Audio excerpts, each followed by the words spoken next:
So in today's video, I'm going to be predicting every League 2 club's 2023-24 Player of the Year. If you do go on to enjoy, please make sure to drop a like on there for me. If you could try and hit 100 likes on today's video, that'd be massively appreciated. Subscribe if you're new as well. We are on the road to 8,000 subscribers, so please make sure you are subscribed if you haven't already with that post notification bell on. It's free to do so and it does massively help out. Get a comment in as well down in the comment section down below. Let me know down below what club do you support and who do you think will win your club's Player of the Year. Now, there's obviously a lot of talent in League 2. A lot of teams have more than one potential candidate, so it was really hard to narrow it down to one specific player. But make sure to drop a like on there for me. Subscribe if you are new as well. And let's get into it.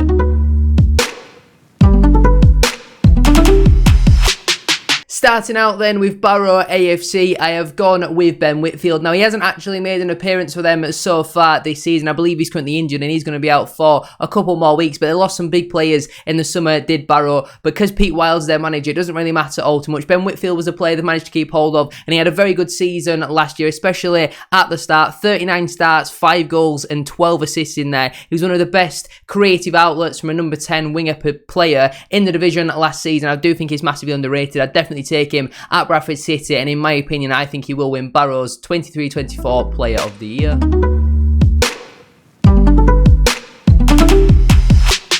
Moving on then to Wrexham AFC. Now, this one is obviously very hard. They've got a number of very talented players in their squad. If we were doing this before the season, Ben Foster might have even been a candidate. But in the end, I've gone with Elliot Lee. He was exceptional last season in the National League. Now Wrexham are in League 2. He's had a brilliant start to the campaign as well. 8 starts in there for him. 7 goals and 2 assists, averaging a goal every 102 minutes. There's no chance he should have been playing in the National League. Not even League 2 in my opinion. I think he's at least a League 1 standard player from what I've seen of Elliot Lee. He's an absolutely fantastic player, one of the best in the whole division. If Paul Mullin didn't have his injury, potentially would have gone with him, but Elliot Lee for me is going to be consistent throughout the whole year. I think he could easily break 20-25 goals and even maybe get into double figures for assists if he managed to keep himself fit. I think he's an absolutely exceptional talent, and in my opinion, I think he will win Wrexham's Player of the Year.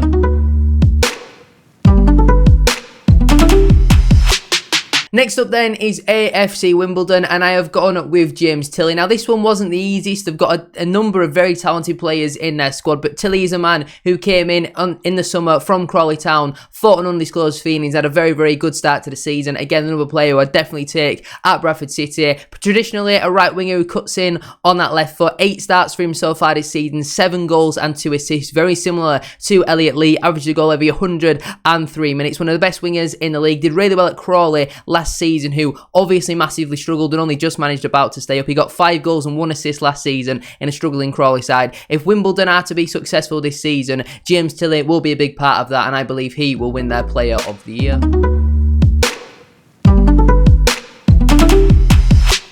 After that then, we move on to Swindon Town, and this was again very, very hard. I have in the end though decided to go with Dan Kemp. I think throughout the whole season, he's going to be the most consistent player in their squad. Did a really good job on loan at Hartlepool in the second half of last season, and I personally feel like he'll stay at Swindon for the whole campaign. He's obviously on loan from MK Dons. One of their other potential candidates is Jake Young. I personally think he will be recalled by Bradford City in January, whether that's to come back and play for us if Mark Hughes maybe isn't the manager, or if we look to sell him on to a League 1 club. But Dan Kemp, for me, only 24 years of age. So far this season has played 7 matches, 5 goals and 4 assists in there for him, and he's basically plays like a number 10 attacking midfielder. Absolutely brilliant player, someone who I'd absolutely love at Bradford City. I was really confused as to why MK Dons let him go, because I know they've got a lot of talent in their squad, but I think Dan Kemp would be more than good enough to fit into their side, and I'm going with him to win Swindon Town's Player of the Year.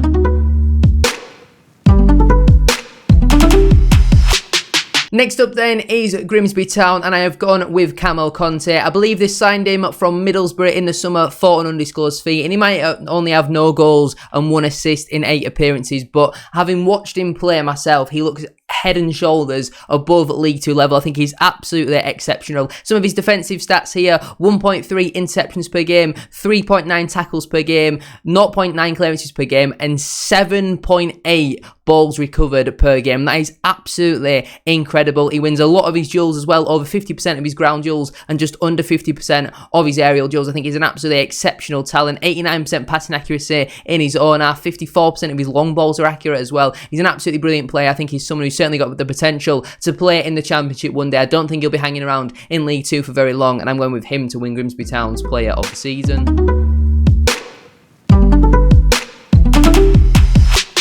Next up then is Accrington Stanley, and they've got a lot of good experienced players in their side like Sean Whalley, Sean McConville. I've gone though with a youngster on loan from Birmingham City in Josh Andrews. Now he actually scored against my team Bradford City in real life, and he might only have the 2 goals so far in 8 starts for Accrington, but from what I've seen of him, I think he's going to be a handful and he's going to get a decent amount of goals for them in my opinion. I think he's well over 6'5", 6'6". You know, he's a big threat in that box. He wins a hell of a lot of his aerial duels as well. You know, he averages 8.6 of them per 90 when he wins 76%. He's an absolutely brilliant young player, and like I say, there's some good options at Accrington Stanley. In the end though, I have decided to go with Josh Andrews.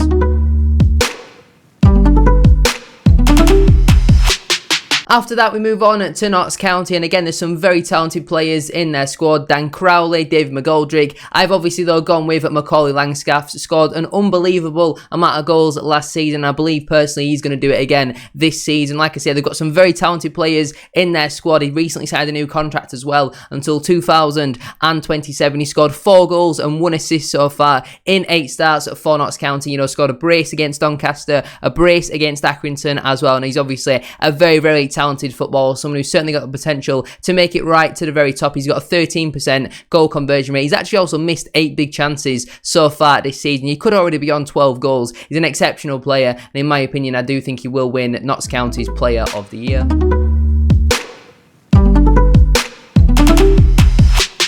After that then, we move on to Newport County, and I have gone with Will Evans. Newport, for me, one of my relegation candidates, and I think they were for a lot of people as well. He's come in, though, this season, and he's scored a hell of a lot of goals. They've dried up over the last 2 games, but so far he's scored 7 goals in 8 appearances. He's also just an unbelievable finisher, a 44% goal conversion rate. That is absolutely incredible. Nearly half of his shots that he takes end up in a goal. He's averaged a goal every 103 minutes, and I don't think, again, he'll be hanging around with numbers like that in League 2 for much longer, so I personally believe he will definitely win Newport County's Player of the Season award.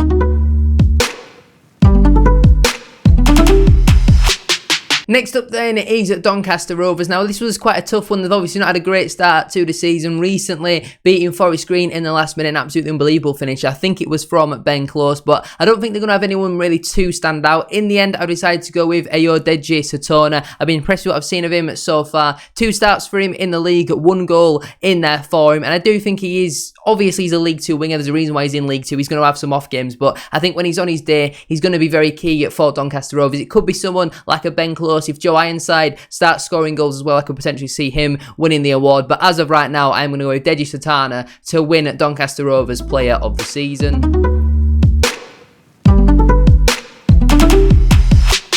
Moving on then to Salford City, I have decided to go with Elliot Watt. Now, I believe he missed the first couple of weeks of the season through injury, and he's only played 1 match for them so far. I think that was most recently against Notts County, so he must have been injured. Last season, though, obviously had an incredible year at Salford after turning down a new contract with Bradford City. Last season, he got 15 assists in the league, although I feel like it was a lot more than that. Maybe SofaScore's not got that one quite accurate, but 1 interception per game, 2.1 tackles per game, 1 clearance per game as well. I do think he is a very, very good player. In my opinion, I think he's someone who has the potential to go a lot higher. Obviously, he needs to keep himself fit. Salford haven't had a great start to the season, and that is probably down to Elliot Watt's injury or unavailability at the start of the campaign. So I'm going to go with him to win Salford City's Player of the Season once more.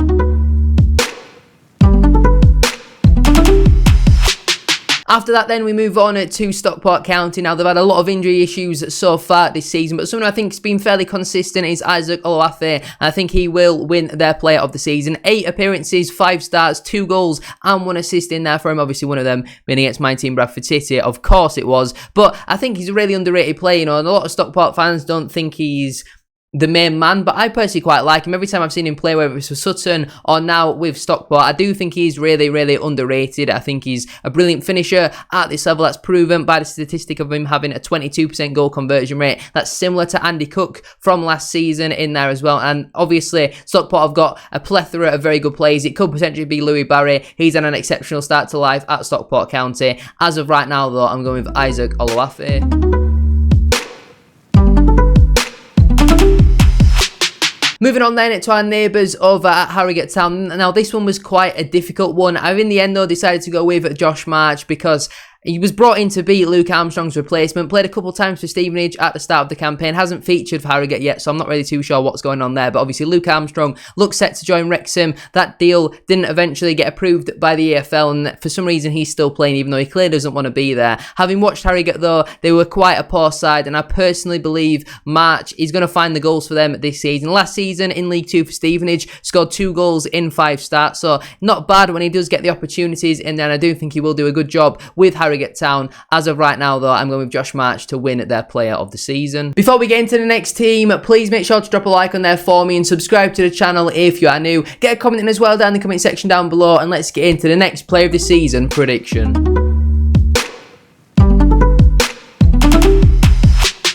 After that then, we move on to Tranmere Rovers, and I think it'd be pretty criminal of me to pick anyone other than Luke McGee. He's been one of their very, very few players who can take anything away from their start to the season. It's been an abysmal start to the season for Tranmere under Ian Dawes. Obviously, he's got the sack. Nigel Adkins came in for their recent match against Crawley, and they didn't really look too much better, conceding a late goal in that one. Luke McGee, for me, has been one of their most consistent players. He's had some really, really good games over the last couple of weeks, and we'll have to go with him to win their player of the season because at the moment, I can't see it being anyone else, if I'm being honest.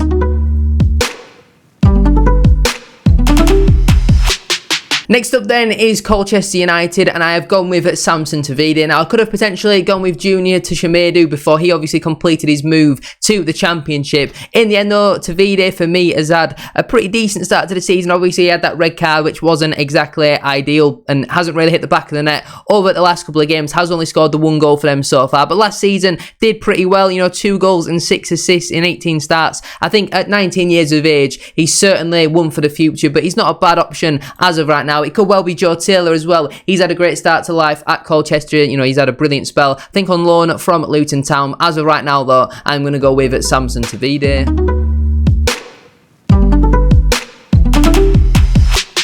Next up then is Crewe Alexandra, and I have gone with Jack Powell. Now, I've obviously experienced Crewe coming to Valley Parade so far this season. I was really impressed with Jack Powell. Obviously, I think they paid a fee from him to come in from Crawley Town. Now, I could potentially go with Chris Long, but I feel like he's obviously going to get an injury, a long-term injury at some point this season. I think Powell, for me, is going to be very consistent. He's played he started all 8 matches for them so far this season. 1 goal and 2 assists in there with 1.5 interceptions per game, 2 tackles per game, 2 clearances per game, and 7.9 balls recovered per game as well. I think he's a very, very underrated player in this league. He's got a 75% successful dribble rate as well. I'd really like him as a central midfielder, and I personally believe he will win Crewe Alexandra's Player of the Season award.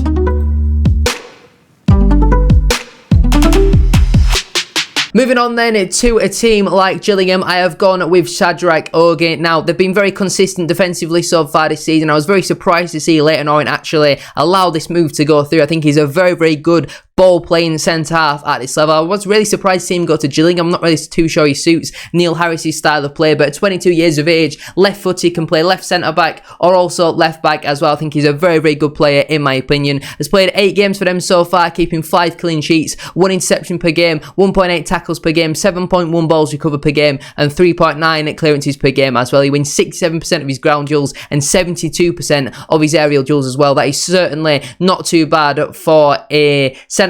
He's not necessarily known for his physicality. I think he's a very, very good defender at this level, and in my opinion, with Gillingham not scoring many goals so far this season, I'm going to go with Shadrach Ogie to win their Player of the Year award.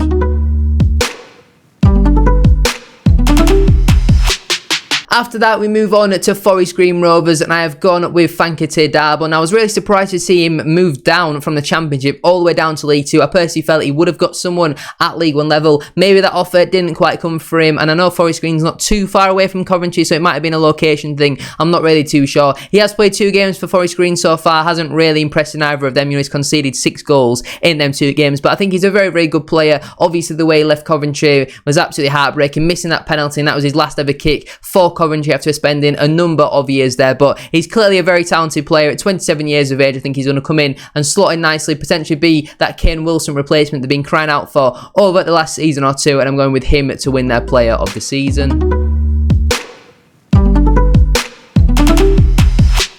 Next up then is MK Dons, and I've decided to go with Moai. I've been really impressed with them so far this season. I was surprised to see MK Dons not try and cash in on Moai. He's made 6 starts for them so far this season, scoring 5 goals. He's chipped in with 1 assist as well, scoring a goal on average every 107 minutes with a 36% goal conversion rate. He's clearly a very, very talented player, a great finisher at this level and even the level above as well. Like I say, really surprised to not see MK Dons cash in on him in the summer. Obviously, if they don't get promoted, I don't think he signs a new contract, and then they're running the risk of him potentially leaving on a free transfer. But as of right now, I'm going with Moai to win MK Dons Player of the Season.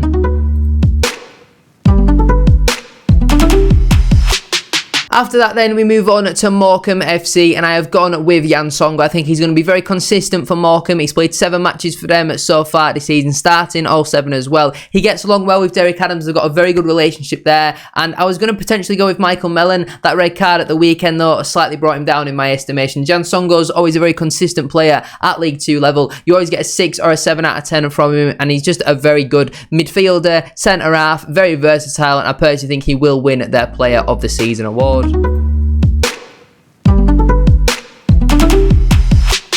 After that, we move on to Mansfield Town, and I have gone with Davies Keeler-Dunn. He's obviously had a very, very good start to the season. 7 goals in 8 starts for them so far this season, as well as 2 assists with a 24% goal conversion rate. He scored a goal on average every 96 minutes. He's had an absolutely unbelievable start to the campaign, and he actually plays more as a not holding midfielder. It's like a second striker rather than an out-and-out striker. Mansfield play with 2 normal strikers, and then Davies Keeler-Dunn just picks up in them 10 pockets. I think he's a very, very good player. I was surprised to see him drop down back into League 2. I believe they signed him from Burton. It's a very, very good signing in my opinion, and obviously he's had a great start to life with the Stags this season, and I personally believe he will definitely win at their Player of the Year award, unless he picks up an injury like half the Mansfield squad already have done.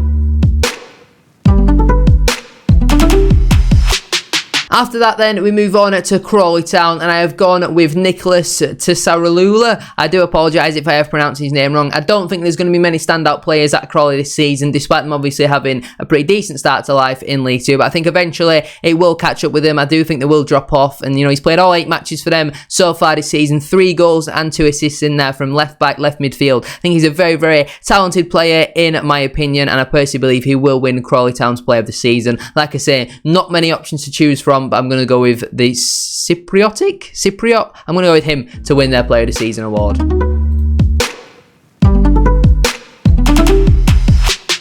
After that then, we move on to Walsall FC, and I have gone with Ryan Stirk. They've not had a great start to the season so far. A lot of close games, but not quite getting it over the line in a number of their matches. I think obviously 1 goal and 2 assists for him so far. When he'd had previous loan spell to League 2, with I think it was Mansfield, he didn't really get the game time he needed. Now he's got a permanent home with Walsall. I personally think he's going to have a very consistent year. Like I say, he's played all 8 matches for them so far this season. His defensive stats look pretty good with 1 interception, 2.8 tackles, 1.5 clearances, and 5.9 balls recovered per game in there. He has picked up 4 yellow cards, so he does need to watch discipline, but I think he's a very, very talented central midfield option, and I personally think he will win the Sadler's Player of the Year award.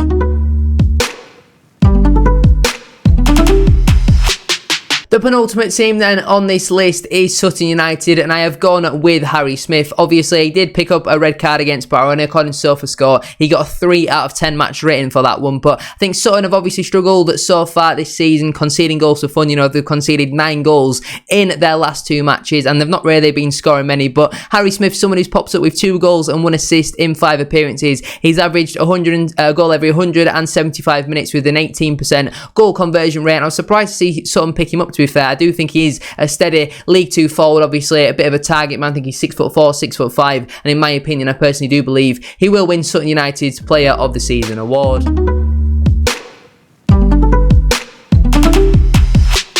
And we end today's video then with my team at Bradford City, and I have gone with goalkeeper Harry Lewis. I think we've had a very inconsistent start to the season. Andy Cook still yet to score, currently out injured. Alex Patterson had a good start to the season, picked up some hamstring damage in there. I think Harry Lewis is going to be very consistent for us after getting over some off the field issues at the start of the campaign where he was performing quite poorly. He now does seem back to his best though over the last couple of weeks, and I think he has had a pretty decent start to the season, all things considered. Obviously had a really good campaign last season. This season has kept 2 clean sheets so far. Last season though, absolutely brilliant. He kept 18 clean sheets in the league in 46 matches, average conceding less than 1 goal per game. I think he saved 3 penalties in there as well. You know, he's a very, very talented goalkeeper at this level, and in my opinion, I personally do believe he will win Bradford City's 2023-24 Player of the Season award. I'm going to leave it there though for today's video. If you have enjoyed, please make sure to drop a like on there for me. If you could try and hit 100 likes, as I said at the start of today's video, that'd be massively appreciated. Subscribe if you're new as well. We are on the road to 8,000 subscribers, so please make sure you are subscribed if you haven't already, with that post notification bell on. It's free to do so and it does massively help out. Get a comment as well down in the comment section down below. Let me know down below what team do you support and who do you think will win your club's Player of the Season. Thank you all very much for watching today's video. Have a good rest of your day. Go check out my second channel and my third channel. The links are down in the description down below, and I'll see you all very soon for another one. Peace.